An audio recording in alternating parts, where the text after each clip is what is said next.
ए सिंधु आय अरे एगो बूढ़ आम बेचत रहला जानली हां उ आम बेचत रहला नु काला देखा के आम बेचत रहला नु बुढ़वा तो गइनी ओकर दुकान पर तो कहता बुढ़वा का चाहिए बूची तो हम कनिया बूची मत क हमरा के आम द तो कौन आम मांगला से है बुढ़ावा कहता कि हमार आम तो कांच बा ए बूढ़ी का खइबू तो कनिया बुढ़वा आम द हम बूढ़ बन के हमरा के बूढ़ी कहता बुढ़वा एगो चुम्मा दो ना तो केना देलू बड़ा छिना रहल रे बड़ा मौगा रहल बुढ़वा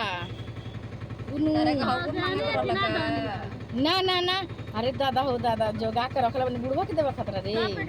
बुढ़वा देले तो घट जाए हमारी यारवा के देवे खातिर रखले बनी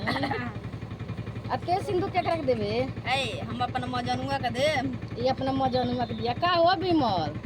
तू केकरा के देबू हम केहू के ना अपन संपत्ति अपन लो जा औ देख हमनी के दे देनी सना उना दे जे बुढ़वा हमार मजनुआ हमरा एगो मरला आम खतरा कोनो ना देलिए सन